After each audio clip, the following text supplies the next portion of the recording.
दोस्तों नमस्कार। आप सबका स्वागत है मेरे चैनल हिंदी की बिंदी पर। मैं हूं डॉक्टर प्रदीप प्रसन्न और आप भी प्रसन्न होंगे। आइए कुछ नई बातें सीखते हैं आज के टॉपिक के साथ।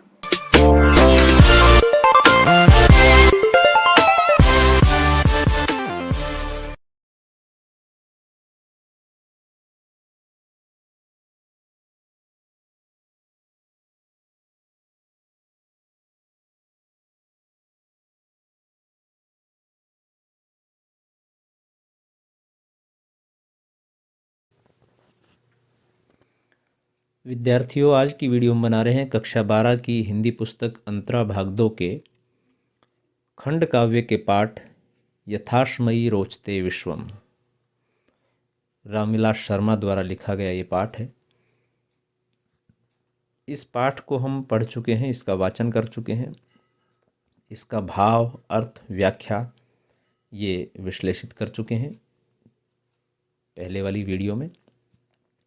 आप हिंदी की बिंदी चैनल पर विजिट करके प्लेलिस्ट में जाके कक्षा 12 की वीडियो में उसे देख सकते हैं। इस वीडियो में हम इस पाठ से जो प्रश्न है, पाठ आधारित जो प्रश्न है, उनके उत्तरों को इसमें आपको बता रहे हैं। तो आइए प्रारंभ करते हैं आज की वीडियो। पहला प्रश्न है, लेखक ने कवि की तुलना प्रजापति से क्यों की है? उत्तर है, लेखक ने कवि की तुलना प्रजापति से इसलिए की है क्योंकि उन्हें लगता है कि कवि और प्रजापति दोनों ही दुनिया को बदलने की क्षमता रखते हैं।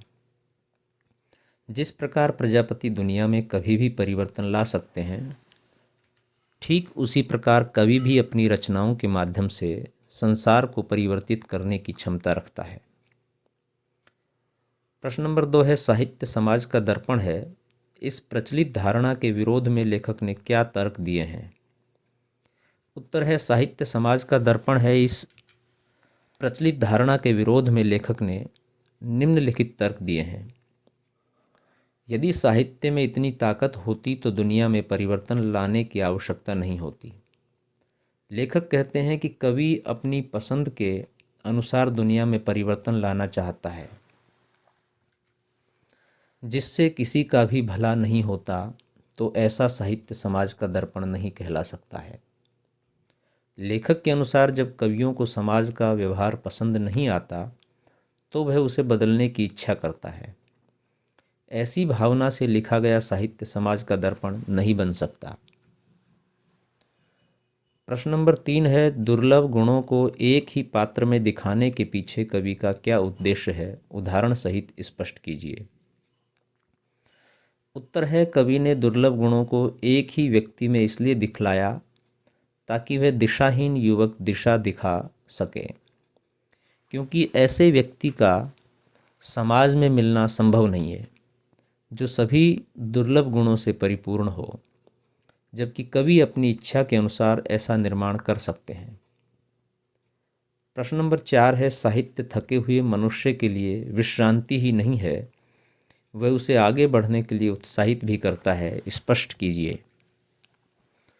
उत्तर है, इस कथन से लेखक का अभिप्राय है कि साहित्य किसी थके हुए व्यक्ति के लिए विश्राम का काम करता है और साथ ही साथ वह उसे हार न मानने का साहस भी देता है। साहित्य से दिशाहीन व्यक्ति को नई दिशा भी मिलती है और उसका मनोबल भी बढ़ता है। 5वां प्रश्न है, मानव संबंधों से परे साहित्य नहीं है, इस कथन की समीक्षा कीजिए। उत्तर है, कोई भी साहित्य लिखने वाला एक मनुष्य ही है। सभी कवियों में मनुष्य के गुण होते हैं जो उसके साहित्य में अपनी छाप छोड़ देते हैं। एक लेखक के उसके परिवार के साथ संबंध से उसका साहित्य प्रभावित होता है। लेखक अपने सगे संबंधियों के साथ संबंधों के बारे में तब अपने साहित्य में लिखता है जब वह प्रसन्न या दुखी होता है। यही वजह है जो कवि कहते हैं कि मानव संबंधों से परे साहित्य नहीं है। प्रश्न नंबर 6 है, 15वीं-16वीं सदी में हिंदी साहित्य ने कौन सी सामाजिक भूमिका निभाई? उत्तर है, 15वीं-16वीं सदी हिंदी साहित्य का स्वर्णिम युग था। इस युग में हमें बहुत ही उच्च स्तर का साहित्य देखने को मिलता है। इस युग के कवि बस भक्ति प्रथा आधारित साहित्य नहीं लिखते थे, अपितु उस युग के कवि समाज के सभी खराब तत्वों के बारे में भी लिखते थे। 15वीं-16वीं सदी में हुई रचनाओं को पढ़कर लोग प्रसन्न भी होते थे तथा उन रचनाओं का लक्ष्य समाज के भेदभावों को दूर करना भी था। 15वीं-16वीं शताब्दी के मुख्य कवियों में कबीर, तुलसी, सूरदास, मीरा, रसखान, नानक, घनानंद, नंददास, रहीम, नरोत्तम दास आदि थे। जो विद्यार्थी हिंदी साहित्य का इतिहास पढ़ेंगे या पढ़ना चाहते हैं वो जानेंगे कि 15वीं-16वीं शताब्दी किस तरह की रही है। हम हिंदी की बिंदी चैनल पर हिंदी साहित्य का इतिहास भी पढ़ा रहे हैं, तो आप हिंदी साहित्य का इतिहास उस प्लेलिस्ट के कॉलम पे जाकर के विजिट कर सकते हैं और देख सकते हैं। अगला प्रश्न है, साहित्य के 5 जन्य से लेखक का क्या तात्पर्य है? साहित्य का 5 जन्य मनुष्य को क्या प्रेरणा देता है? उत्तर है, समुद्र मंथन के समय एक शंख निकला था जिसका नाम पांचजन्य था तथा वह शंख विष्णु के हाथों में विराजमान हुआ। पांचजन्य शंख की एक खास बात थी कि इसमें एक जगह से फूंक मारने पर 5 अलग अलग जगहों से आवाज़ आती है। लेखक ने पांचजन्य शंख की तुलना साहित्य से की है। लेखक कहते हैं कि साहित्य से व्यक्ति को जीवन में लड़ने का साहस मिलता है और वह साहित्य एक जगह एक संदर्भ के लिए कहा जाता है, लेकिन अनेक संदर्भों को व्याख्यायित करता है, अनेकों के लिए वो प्रभावित करने का काम करता है, तो उसकी तुलना पांचजन्य से की है साहित्य की। अगला प्रश्न है, साहित्यकार के लिए सृष्टा और दृष्टा होना अत्यंत अनिवार्य है, क्यों और कैसे? उत्तर है, साहित्यकार में सृष्टा और दृष्टा गुण का होना आवश्यक है। सृष्टा से लेखक को नई रचनाओं की प्रेरणा मिलती है तथा दृष्टा से लेखक को समाज के भेदभावों को देखने की क्षमता मिलती है। समाज की समस्याओं को लेखक देखता है और उसको अपनी रचनाओं से प्रभावित करने की कोशिश करता है। अगला प्रश्न है, कवि पुरोहित के रूप में साहित्यकार की भूमिका स्पष्ट कीजिए। उत्तर है, पुरोहित आम जनता से कहते हैं कि उन्हें आगे बढ़ना चाहिए और पूजा करनी चाहिए। लेखक ऐसे ही अपने साहित्यों के माध्यम से लोगों को दिशा दिखाता है। लेखक और पुरोहित मिलकर लोगों को सही मार्गदर्शन नहीं दे पाएं तो वह लेखक और पुरोहित कहलाने के काबिल नहीं हैं। कवि अपनी रचनाओं के माध्यम से आम लोगों को निर्देश देते हैं, इसलिए कहते हैं कि कवि और पुरोहित एक समान ही हैं, क्योंकि उनका काम आम लोगों को प्रोत्साहन देना है। प्रश्न नंबर 10 है, सप्रसंग व्याख्या कीजिए। कह है, कवि की यह सृष्टि निराधार नहीं होती, हम उसमें अपनी ज्यों की ज्यों आकृति भले ही न देखें, पर ऐसी आकृति जरूर देखते हैं जैसी हमें प्रिय है, जैसी आकृति हम बनाना चाहते हैं। उत्तर, पहले प्रसंग इसका, प्रस्तुत पंक्तियां रामविलास शर्मा द्वारा लिखित निबंध यथास्मय रोचते विश्वम से ली गई हैं। प्रस्तुत पंक्तियों में कवि सृष्टि के विषय में अपने विचार व्यक्त करता है। व्याख्या, कवि द्वारा रचित सृष्टि सिर्फ कल्पना नहीं होती है, कवि वही लिखता है जो देखता है तथा समझता है। उसके पात्र पूरी तरह भले ही हमें अपने आसपास दिखाई न दें, परंतु हमें उन पात्रों में ऐसे गुण मिल जाएंगे जो हमें सुख प्रदान करते हैं। ऐसे पात्र जो हमें प्रिय हैं, ऐसी सृष्टि की परछाई कवि की रचनाओं में दिखती है, जिसकी हम कल्पना करते हैं। भाव यह है कि एक ऐसी रचना है जिससे पाठक ऐसा महसूस करता है मानो यह ऐसे लिखा गया हो जैसे कि यह उसके जीवन के उद्देश्य से लिखा गया हो। वह उनकी समस्याओं के प्रति है और उसमें व्याप्त समाधान उनके जीवन में व्याप्त समस्याओं का समाधान दे रहे हैं। ख है, प्रजापति कवि गंभीर यथार्थवादी होता है, ऐसा यथार्थवादी जिसके पांव वर्तमान की धरती पर हैं और आंखें भविष्य के क्षितिज पर लगी हुई हैं। उत्तर प्रसंग है इसका। प्रस्तुत पंक्तियां रामविलास शर्मा द्वारा लिखित निबंध यथाश्मय रोचते विश्वम से ली गई हैं। प्रस्तुत पंक्तियों में कवि के गुणों के विषय में बताया गया है। व्याख्या है। लेखक कहते हैं कि सृष्टि की रचना करने वाले कवि गंभीर यथार्थवादी होते हैं। इस प्रकार के साहित्यकार की विशेषता यह होती है कि वे सत्य को यथावस्था लिखते हैं। वे वर्तमान पर पैर जमाए भविष्य की रचनाएं करते हैं। उनकी रचनाएं सत्य से परे नहीं होती हैं। गय है इसके सामने निरुद्देश कला, विकृति, काम वासनाएं, अहंकार और व्यक्तिवाद, निराशा और पराजय के सिद्धांत वैसे ही नहीं ठहरते जैसे सूर्य के सामने अंधकार। उत्तर पहले प्रसंग।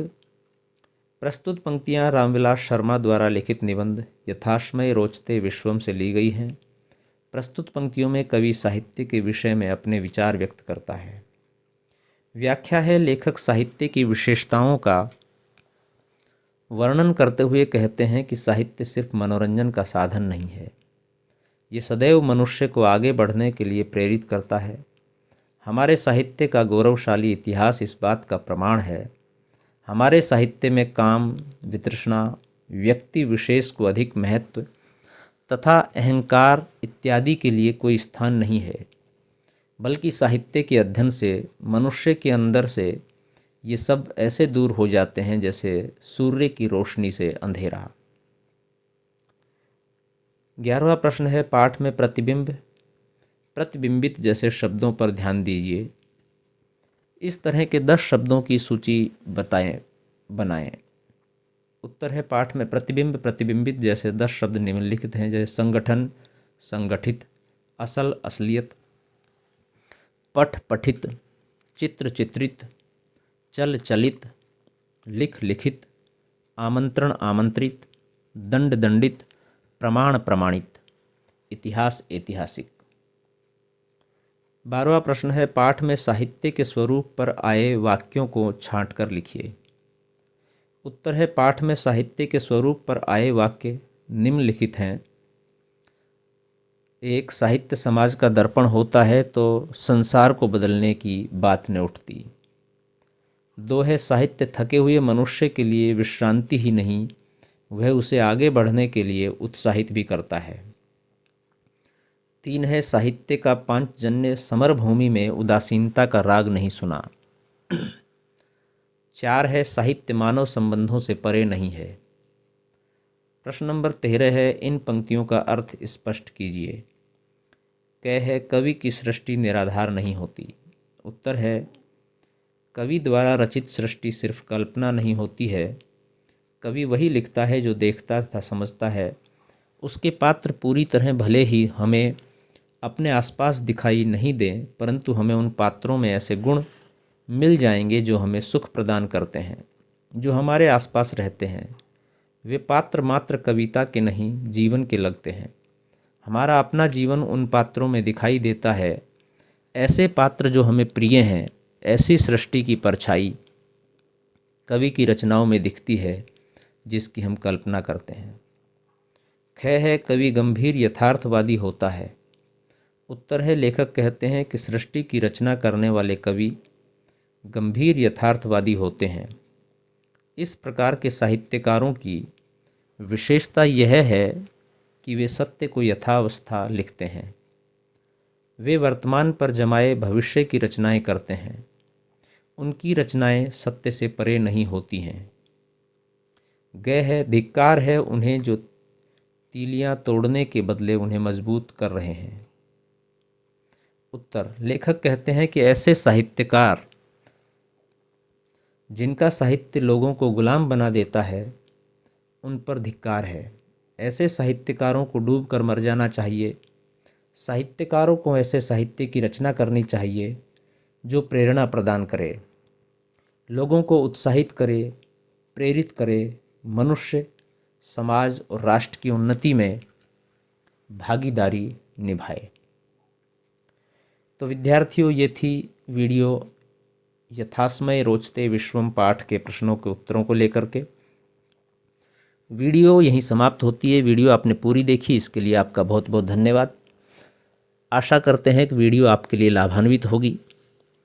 यदि वीडियो आपको अच्छी लगी हो तो इसे लाइक करें, शेयर करें, कमेंट्स करें और हिंदी की बिंदी चैनल को सब्सक्राइब करना न भूलें और बेल आइकॉन को भी दबा लें ताकि सभी प्रकार की वीडियो की सूचना आप तक पहुंच जाए यथा समय।